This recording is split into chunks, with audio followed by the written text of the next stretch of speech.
Latvijas sieviešu izlase uzvar trīnāciju turnīrā. Virslīgas pārsteigumu sagādātāji duelī uzvar Buldedzes. Rīgas Lauvas turpina uzvaru sēriju, šoreiz pārspēta Liepājas Universitāte.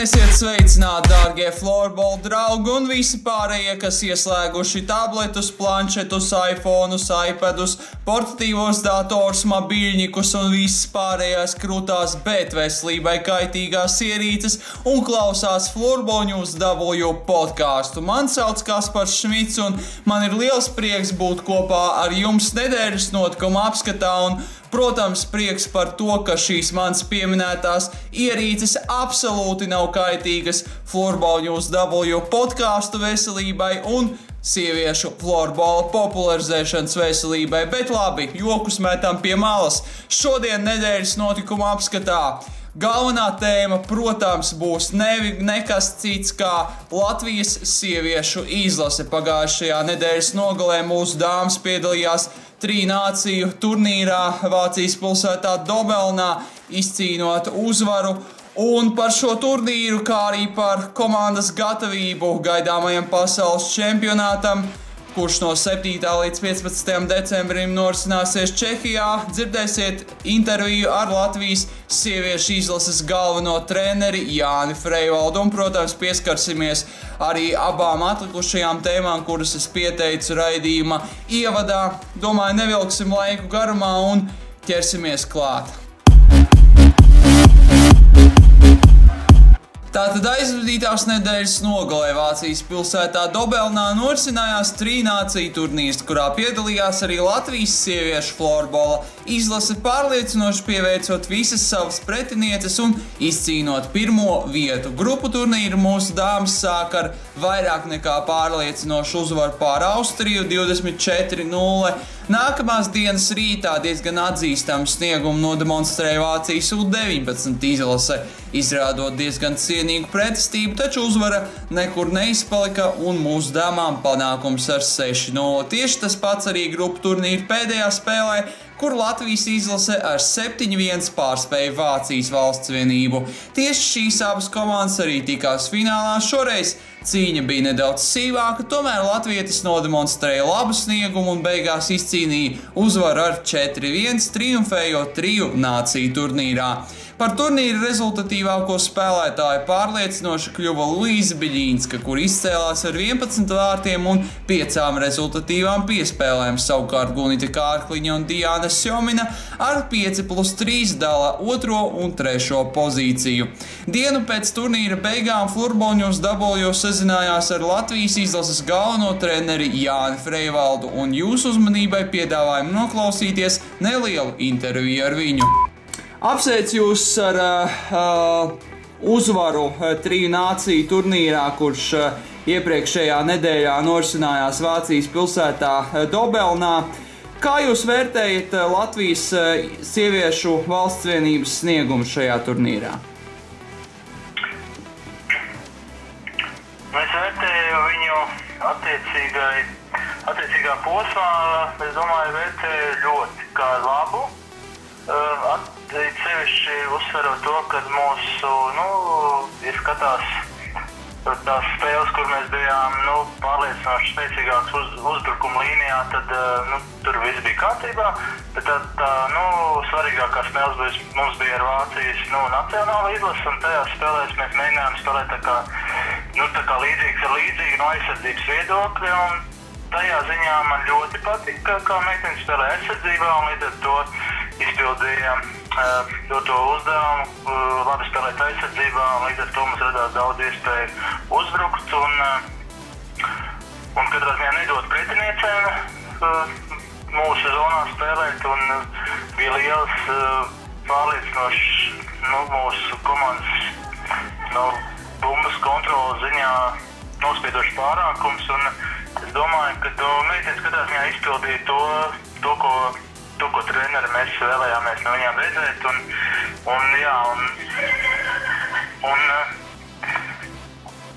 Un bija meitenēm dot iespēju sev pierādīt, tā kā mums būs iespēja vēl izvēlēties. Tā kā mums tur bija vairāk kā 20 meitenes, kuras tiks nosauktas pasaules čempionātam. Tas bija haotiska saruna, bet visā visumā es ļoti apmierināts ar attieksmi katrā ziņā. Katra individuāli tas jau tāds atsevišķs vērtējums. Trešajā spēlē pret Vācijas Valstsvienību, pareizāk sakot, trešās spēles sākumā pret Vācijas Valstsvienību saņēmāt augstu dušu, jau 3. minūtē vācietis guva vārtus un atklāja spēles rezultātu. Nedaudz tā īsi pastāstiet par to epizodi, kurā tika zaudēti šie vārti. Jā, spēles sākums bija tāds patiesi, varbūt varētu teikt pat nervos. Katrā ziņā nepārliecinoši, un tā spēle ritēja uz vienu pusi, uz otru pusi, kaut arī tikai minūte, pusotra nospēlēta, bet nebija nekam pārliecības. Jo, ja skatos iepriekšo spēli, kad U19 saucās, meitenes bija ļoti ātras un Vācijas izlases. Un arī mēs sagaidījām to pašu no pieaugušos izlases, un tā arī bija, kad viņi tādu agresīvu spēli varbūt centās uzspiest.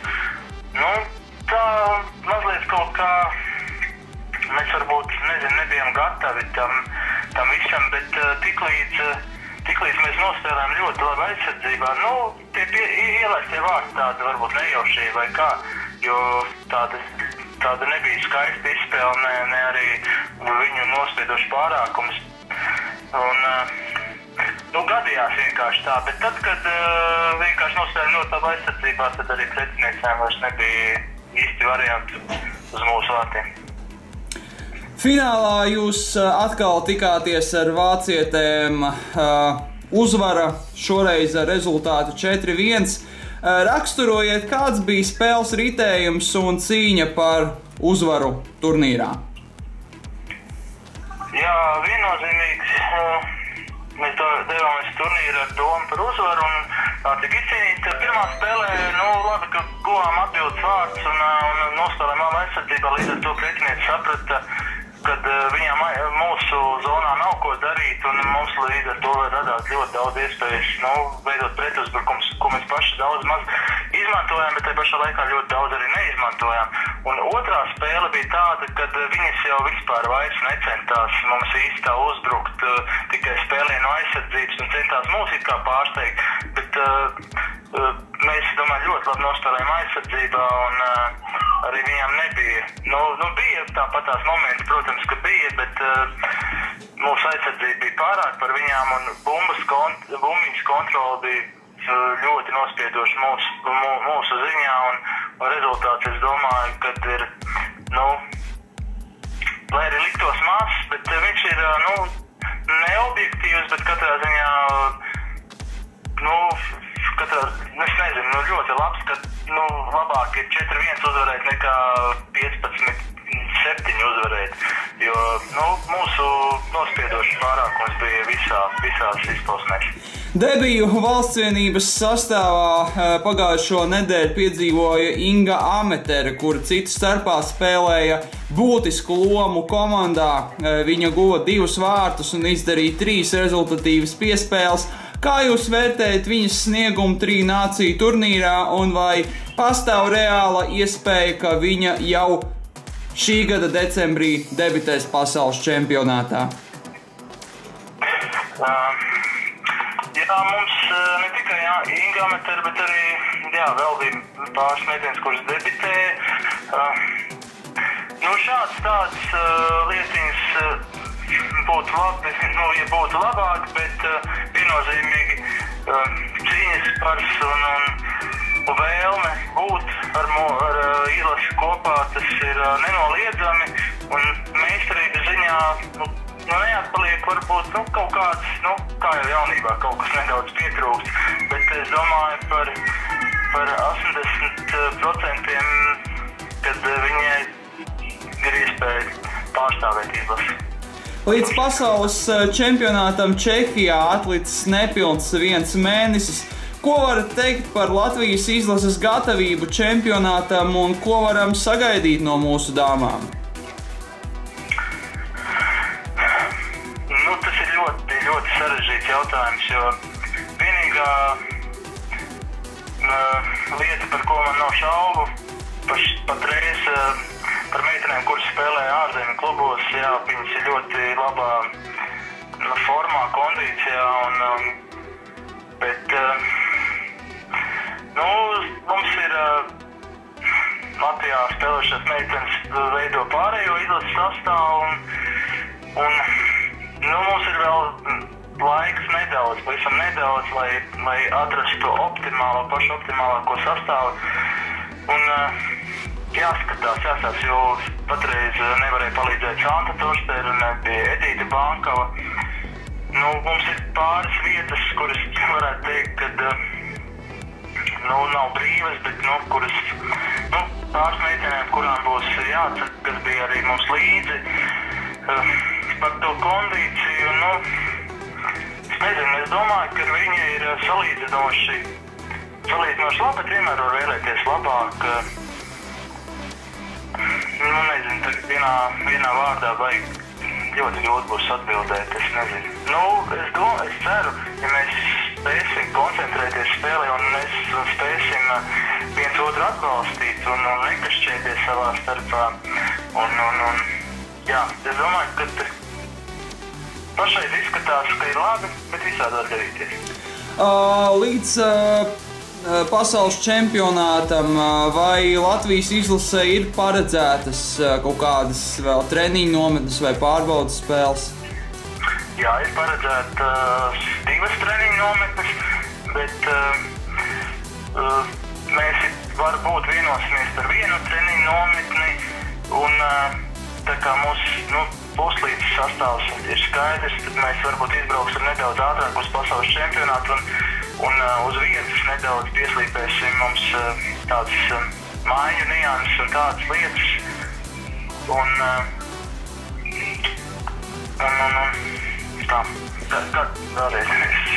Viss beidzot, kad varētu būt zināms Latvijas izlases galīgais sastāvs? Jūs runājat par 20 meitenēm, ja? Jā, tieši tā. Jo 30 mums jānosauc ir 3 dienās. 20 meiteņu sastāvs ir jānosauc 15. novembrī, un viņš arī būs. Tikko dzirdējāt interviju ar Jāni Freivaldu, bet mēs ķeramies klāt citiem notikumiem. Pagājušo otrdienu Ķekavas sportnamā notika Latvijas florbola čempionāta sieviešu virslīgas spēle, kurā savā starpā spēkiem mērojās komandas, kuras šīs sezonas sākumā paguvušas sagādāt sensācijas Ķekavas Bulldogs un florbola klubs Ādaži. Šajā spēlē uzvaru ar rezultātu 4-0 izcīnīja Bulldogs.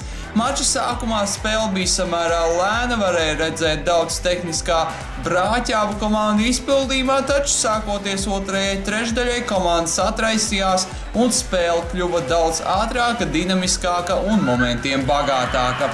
22. minūtē ar precīzu metienu rezultātu atklāja Buldudžu līdere Inga Āmetēre. Ar 1-0 tablo abas komandas arī devās pārtraukumā.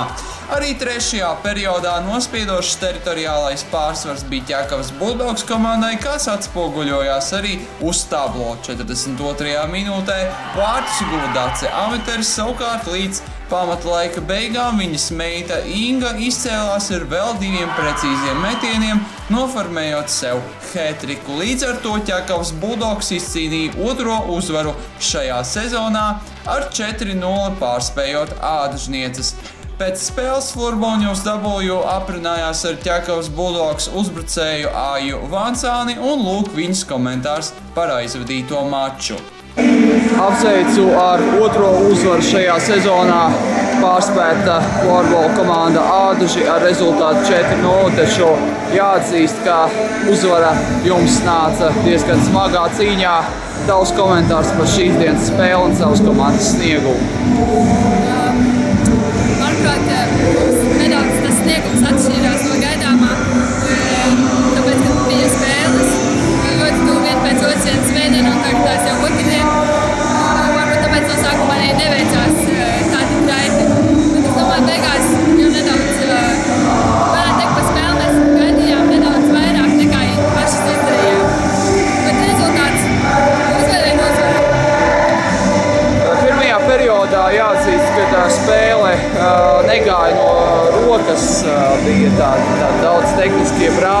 komanda izpildījumā. Pēc tam tā spēle atraisījās un 3. periodā jau jums izdevās būt 3 vārtus.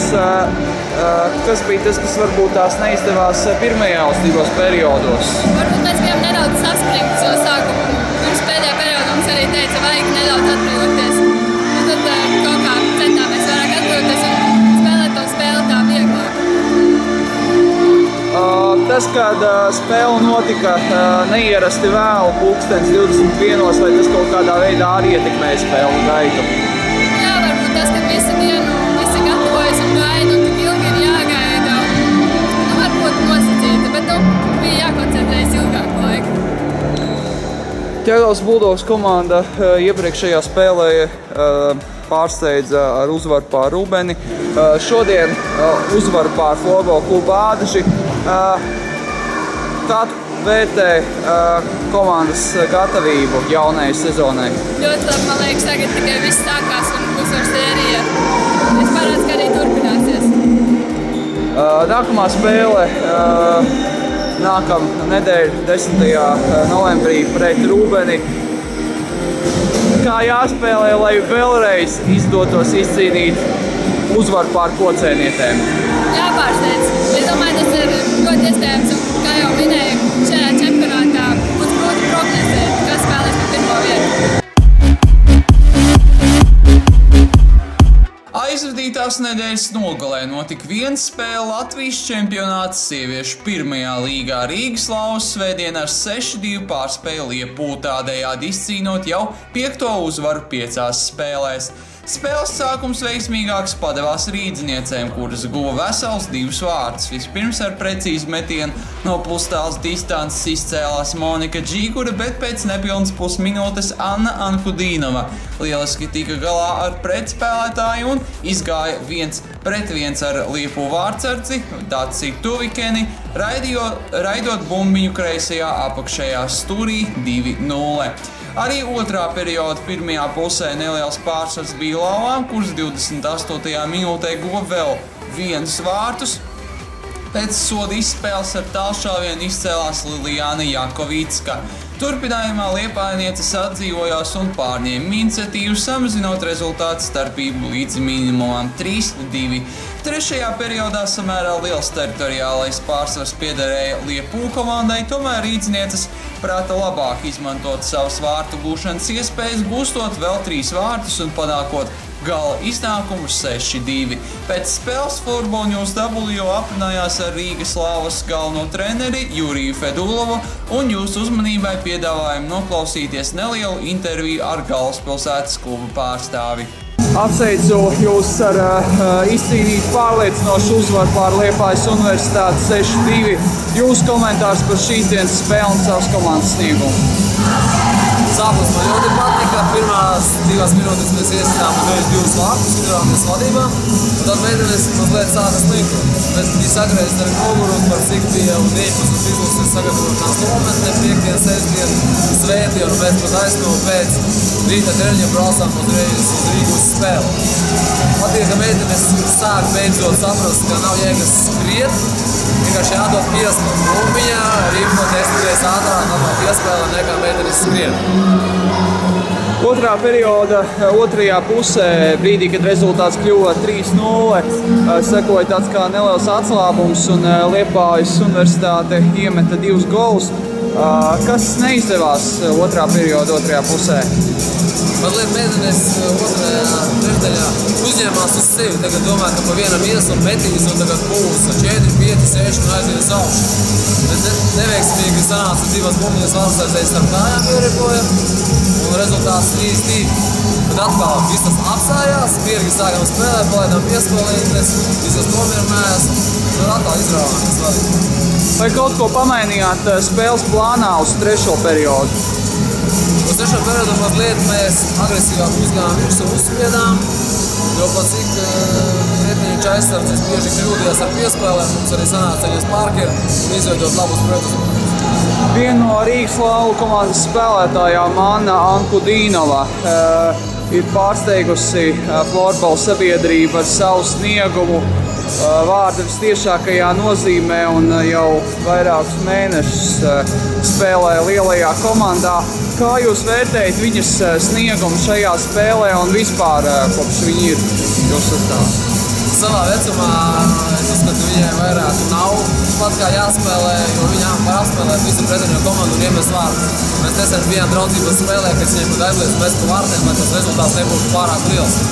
Vienīgais, ko viņa mazliet baidās, ka jāspēlē pret pilgušiem, jāspēlē pret lielām meitenēm, bet ņemot vērā viņas fiziskās īpašības, ātrums un kāda viņa ir roku veiklība, kā viņa apstrādā bumbiņu, daudzām pat virslīgā nav tāda tehnika kā 12-gadīga Anna. Es varu teikt, ka varbūt nākotnē tas būs kārtējis mūsu talantīši, kā varbūt Luīza Biļinska, kā vēl daža laba. Tad cerams, ka viņa turpinās sportot un tas patīs. Viens jautājums par Latvijas U19 izlasi kopumā valsts vienībai 2 mēnešu laikā ir bijušas 3 treniņu nometnes.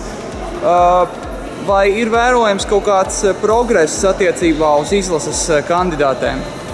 Progress ir acīm redzams, ja mēs piekdien atbraucām uz pirmo nometnes dienu, vakarā bija tas treniņš. Tad mēs ar otro treneru Zeldīgu Mankovu skatījāmies un domājām, jā, grūti mums ies. Tad mēs 3 treniņus ņēmām tikai piespēles sadarbībā uzsākšana. Un šodien mēs no rīta abi divi saskatāmies un sakam, kaut kas sanāks. Tagad meitenes progresē arī šī spēlē, to lauvas tagad veidu uzbrukumu, mēs līdzīgi ņemam visu laiku 19 izlasē. Visu laiku uzbrukumu uzsākšana, ka visu laiku piespēr. Un viņi vispār neskrien. Mēs meitenes pamazām progresē. Vēl mums ir laiks līdz pasaules čempionātam, te vairāki mēneši, maijā būs čempionāts. Kā iesāk grupā, vēl grūti pateikt. Es ar meitenēm arī nometnēs pēc pēdējā treniņa teicu, ja viņas to grib, tad viņas arī varēs labi nospēlēt. Jāsāk ticēt pašām sev. Raidījuma beigu daļā atgriežamies pie starptautiskajiem logiem. Aizvadītās nedēļas nogalē notika vairākas pārbaudas spēles un turnīri. Piektdien pārbaudas spēlē Norvēģijas valsts vienība izcīnīja pārliecinošu uzvaru pār Dānijas izlasi ar 8-2, bet Francijas izlase divreiz ar 3-2 un 4-3 pieveica Lielbritāniju. Turklāt jāatzīmē, ka francūzietēm šīs bija pirmās oficiālās spēles. Zviedrijas pilsētā Gotenburgā norisinājās Eurofloorball Tour 2013 turnīrs, kurā katru reizi piedalās top 4 valstu Zviedrijas, Somijas, Šveices un Čehijas sieviešu un sieviešu U19 izlases. Par turnīru uzvarētājām kļuva zviedrietes. Lielā izlase ar 8-5 pārspējas Somiju, ar 8-3 Čehiju un ar 8-2 Šveici. Savukārt Zviedrijas U19 izlase pirmajā spēlē sīvā cīņā ar 2-1 pārspējas Šveices vienaudzes, bet nākamajās divās spēlēs attiecīgi ar 4-1 un 8-3 pieveica Čehiju un Somiju. Tas arī viss, ko vēlējāmies pastāstīt. Atlicis vien ielūkoties šīs nedēļas notikumos. Nedēļas nogalē notiks 3 spēles Latvijas čempionāts sieviešu virslīgā sestdien 19. Rubens savā laukumā uzņems Floorball klubu Ķekava, bet nākamajā dienā 13. mērosies spēkiem ar Ķekavas Bulldogs. Tāpat svētdien 15. sāks krustot FK Ādaži un RSU. 2 spēles Latvijas čempionāta sieviešu pirmajā līgā aizvadīs Liepuvu florbolistes sestdien savā laukumā uzņemot Rubeni 1, bet svētdien izbraukumā tiekoties ar Irlavu Tukums. Cīņas ārzemju čempionātos turpinās mūsu leģionāres. Šveices NLA līgā Diansis Jomins pārstāvētā FB Raiders DBR cīnīsies pret Zug United, savukārt Luīzas Biļinskas un Evelīnas Garbares UHC Dietlikan mērosies spēkiem ar UHC Hofen. Gunicas Kārkliņas un Līgas Garklāvas pārstāvētā Sveiva Norvēģijas elites sērijas mačā savā laukumā uzņems Tunet. Lāmas Višņevskas pārstāvētās Sals Silvers tādien centīsies pārtraukt zaudējumu sēriju Zviedrijas Superlīgā, izbraukumā tiekoties ar Pīksbo Valenstam, bet Kristīnas Brantas Endre IF Angdam B aizvadīs spēli Zviedrijas 2. divīzijā pret Visbī IBK. Atgādinam, ka jūs ar mums varat sazināties elektroniski. Mūsu e-pasta adrese ir flurbonews@inbox.lv.